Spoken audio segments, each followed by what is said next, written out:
You know, with all the hype around the new Grand Theft Auto 5 game, I thought we would step into a time machine and travel back to the mythical time of 1998 when the first Grand Theft Auto game came out for the PlayStation 1 in the United States, and maybe see how the original game in the series actually stacks up to some of the more memorable Grand Theft Auto games like Vice City, San Andreas 4, 3, and, you know, the new one, which is just a living legend in the making. Well, to tell you the truth, Grand Theft Auto 1 wasn't that great of a game.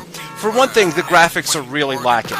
I mean, yes, the graphics are for an older system, for the PlayStation 1, but even for the PlayStation 1 by 1997 to 1998 standards, these graphics are unimpressive. I mean, these graphics could have honestly been done on the Super Nintendo. I am not over-exaggerating here. The only thing that makes this a next-gen game from, like, the Super Nintendo and the Sega Genesis is the fact that the environments are huge and there's a lot to do. It's not so much the actual graphical capacities of the game, but actually how much content is in the game that makes it next gen. One thing this game has in common with the latest Colossus that is Grand Theft Auto 5 is there were a lot of characters in the original Grand Theft Auto, and you could actually play with the different characters and then raise your score with the different characters, but honestly, there's really no need to play as the different characters. They all look the same. Once you're in the gameplay, you barely even remember which character you picked. They're so similar.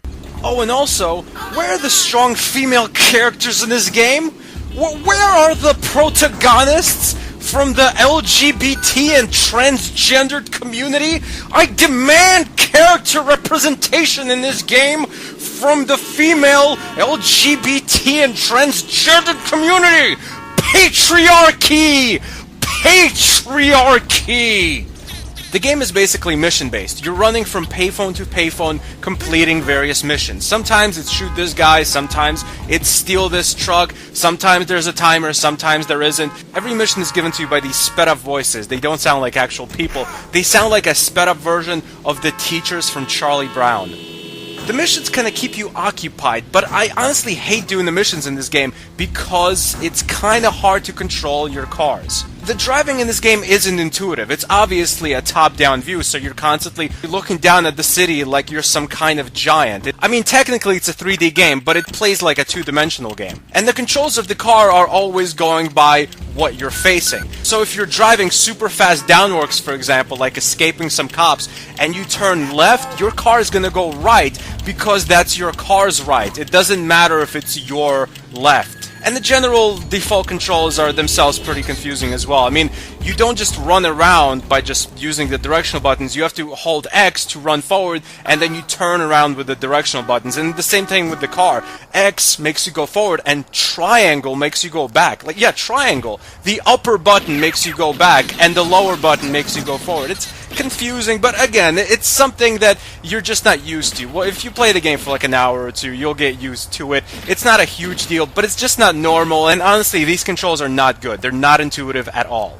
And the game's not without its glitches too. Like, you try to enter a vehicle, but then your character just kind of spazzes out, and instead of just going right toward the door to enter the vehicle, he runs around or he gets stuck in between some other cars. It's just kind of annoying. The game just ultimately has lackluster controls, and the graphics in the game, while the game is big and there's a lot to do, are simply not impressive by late 90s PS1 standards. As it stands now, the main part of the game, its bread and butter, the actual mission gameplay, because of the poor control scheme and because of the glitches in the game, is pretty lackluster. If you deviate from the regular missions and just go out on a killing spree, that's when the game kind of starts to feel like Grand Theft Auto. You don't have to follow a linear path. You don't have to beat the clock, so you can kind of excuse the game's poor controls and some glitches because you're not in any hurry to do anything. Oh, you get stuck in the environment, you can't enter a car, fine, that's fine. There's no timer, you're just